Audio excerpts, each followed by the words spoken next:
अस्सलाम वालेकुम।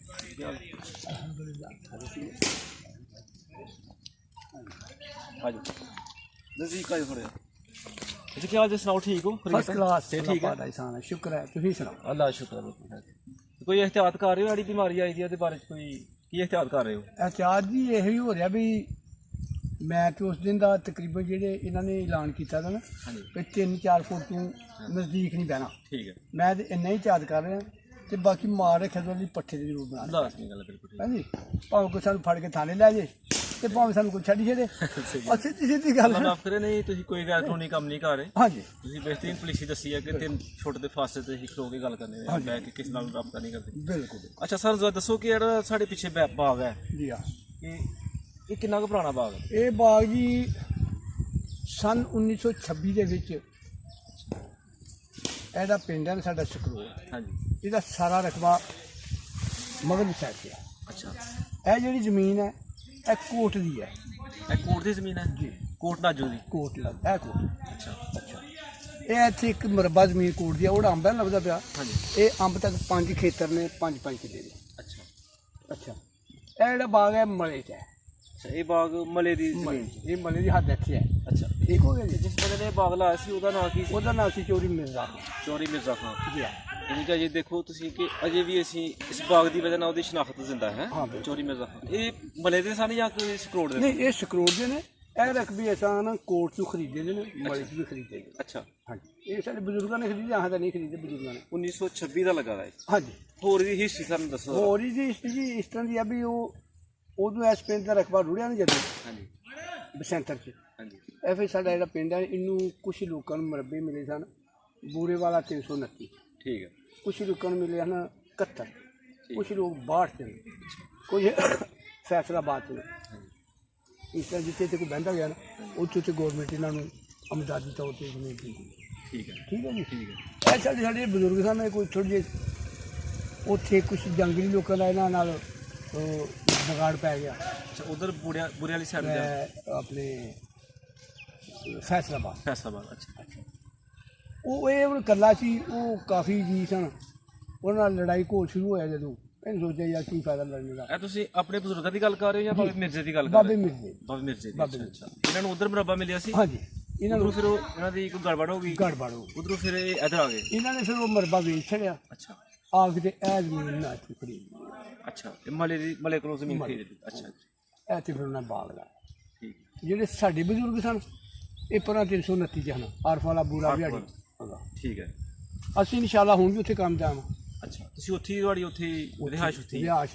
ਰਿਹਾਇਸ਼ ਤੇ ਅੱਧੀ ਲਾਹੌਰ ਹੈ ਅੱਧੀ ਇੱਥੇ ਹੈ ਅੱਛਾ ਤੇ ਤਾਏ ਦੇ ਪੁੱਤਰ ਪੋਤਰੀ ਉੱਥੇ ਨੇ। ਤੇ ਜਿਹੜਾ ਨਾ ਉਹ ਜ਼ਮੀਨ ਸਾਂਭੀ ਦਾ ਸਾਰੀ ਹਾਂਜੀ। ਅੱਛਾ ਤੁਹਾਡੀ ਉੱਥੇ ਕਿੰਨੀ ਜ਼ਮੀਨ ਹੈ ਸਾਡੀ ਜ਼ਮੀਨ ਜੀ ਹਿੱਸੇ ਦੀ 8 ਕਿੱਲੇ 8 ਕਿੱਲੇ 8 ਵੱਡੇ ਤਾਏ ਦੀ 8 ਛੋਟੇ ਤਾਏ ਦੀ ਅੱਛਾ ਇਹ ਹੁਣ ਬਾਗ ਕਿਹਦੇ ਕੰਟਰੋਲ ਚ ਹੈ ਇਸ ਹੁਣ ਜੀ ਬਾਗ ਹੈ ਚੋਰੀ ਮਿਰਜ਼ੇ ਦੇ ਪੁੱਤਰਾਂ ਕੋਲ ਤੇ ਪੋਤਰਿਆਂ ਕੋਲ time? ਪੁੱਤਰਾਂ ਕੋਲ ਤੇ ਪੁੱਤਰਾਂ ਕੋਲ ਅੱਛਾ ਪੁੱਤਰ ਇੱਕ ਰਹਿ ਗਿਆ ਉਹਨਾਂ ਦਾ 5 ਪੁੱਤਰ ਸਨ ਜੀ ਵੱਡਾ ਸੀ ਮੀਰ ਅਹਿਮਦ ਛੋਟਾ ਨਜ਼ੀਰ ਛੋਟਾ ਬਸ਼ੀਰ ਤੇ ਛੋਟਾ ਅਲੀ ਅਹਿਮਦ ਛੋਟਾ ਕੁਰਸ਼ਾਹ ਅੱਛਾ ਇਹ ਤਕਰੀਬਨ 100 ਸਾਲ ਤੋਂ ਜ਼ਿਆਦਾ ਹੀ ਹੋ ਗਿਆ ਇਹਨੂੰ ਬਾਗ ਨੂੰ ਲੱਗੇ ਦਾ ਹੈ ਉਹ ਹੁਣ 1926 ਦੀ ਗੱਲ ਜੀ ਕਰਦੇ 26 ਤੇ ਤੇ 27 ਜੰਗ ਲਾਇਆ ਹੋਇਆ ਨਾ 2026 ਚ ਫਿਰ 100 ਸਾਲ ਹੋਏਗਾ ਹੈ ਹਾਂ, ਅਜੇ 100 ਸਾਲ ਨਹੀਂ ਆ ਕੋਈ 5-6 ਸਾਲ ਕੰਮ ਨਹੀਂ ਹੈ ਉਹ ਦੱਸਿਆ ਨਾ ਚਲੋ 26 ਤੋਂ ਉਧਰੋਂ ਇਹ ਵਾਪਸ ਆ ਗਏ ਸਨ ਹਾਂਜੀ ਤੇ ਆ ਵੀ 27 ਜੀ ਲਾ ਲਿਆ ਹੋਏਗਾ ਇੰਨਾ ਹੀ ਕੀਤਾ ਹੋਏਗਾ ਨਾ ਠੀਕ ਹੋ ਗਿਆ ਹਾਂਜੀ ਇਹ ਜੀ ਦਾ ਤੇ ਜ਼ਿਆਦਾ ਇਹਦੇ ਤੇ ਅਜੇ ਫਲ ਲੱਗਦਾ ਫਲ ਬਹੁਤ ਪਿਆਰਾ ਹੈ ਇਨਸ਼ਾਅੱਲਾ ਦੇਖੋ ਫਲ ਬਹੁਤ ਵਧੀਆ ਤਕਰੀਬਨ ਸਾਡੇ ਇਲਾਕੇ ਵਿੱਚ ਸਭ ਤੋਂ ਪੁਰਾਣਾ ਬਾਗ ਵੱਡਾ ਬਾਗ ਤੇ ਪੁਰਾਣਾ ਬਾਗ ਇਹੀ ਹੈ बाकी बाग कोई दरख्त ना पुराना नहीं है, सारे कटे गए। जी तो दोस्तों हमने आप लोगों को बाग की हिस्ट्री दिखाई, तो आज आप लोगों को बाग की हम सैर भी करवाएंगे। कुछ सीन हम आपको बाग के अंदर से दिखाएंगे और कुछ सीन हम बाहर से आपको दिखाएंगे। तो चलें बाग की सैर करते हैं। ये दोस्तों इधर से बड़ा खूबसूरत नज़ारा हमें नज़र आ रहा है, बड़ी ही शान वाला ये बाग है। इसमें दोपहर को लोग आराम करते हैं, मवेशी वगैरह भी बांधते हैं और बच्चों को क्रिकेट खेलने में परेशानी नहीं होती, क्योंकि इस बाग की वजह से उनकी जो बॉल है वो ज़्यादा दूर नहीं जाती। अच्छा प्रैक्टिस सेशन इधर करने को मिलता है।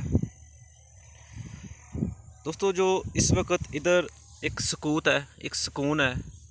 अगर किसी ने ज़िंदगी को करीब से देखना हो तो वो यहाँ की विज़िट ज़रूर करें। क्या ही एक अच्छा आइडिया था चौधरी मिर्ज़ा साहब के पास, जिन्हों को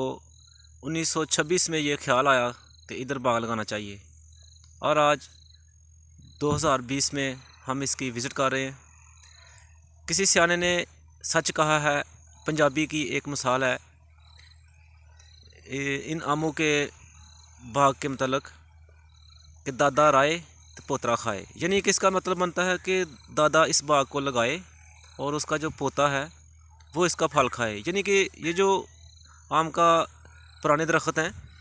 इनका फल काफ़ी लेट लगता है और काफ़ी देर बाद जाके ये पौधा दरख्त बनता है। लेकिन आज की जदीद साइंस और तहकीक ने कुछ ऐसी किस्में तैयार कर ली हुई हैं कि जिनको आप कह सकते हैं कि पोता ही राय तो पोता ही खाए, यानी कि जो पोतरा है पोता वही इसका दरख्त लगाए और वही इसका फल खाए। साइंस ने इतनी तरक्की कर ली है। ये आप देख सकते हैं कि इसका अभी फल शुरू हो गया है। बहुत ही ज़्यादा फल इस वक्त इस मौसम में इस दफ़ा इस बाग ने उठाया है। बहुत ही खूबसूरत मंजर।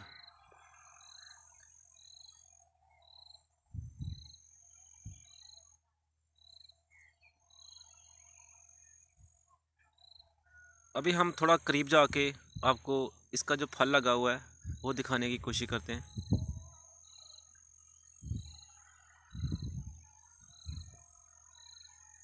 क्या शान है इस दरख्त की, आप अंदाज़ा फरमाएं कि कितना ज़्यादा इसमें फल लगा हुआ है।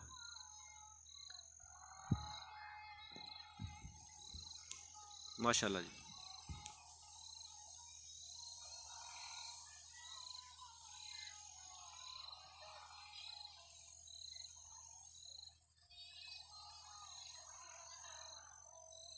एक बहुत ही दिलफरेब मंजर।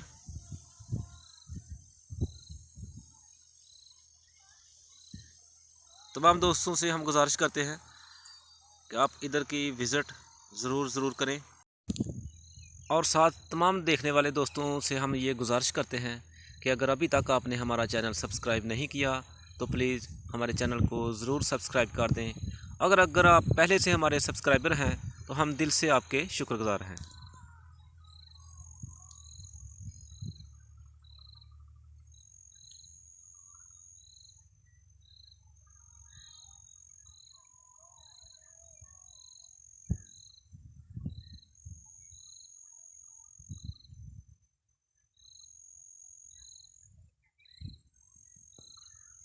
ये बारिश की वजह से इधर पानी जमा हो गया है,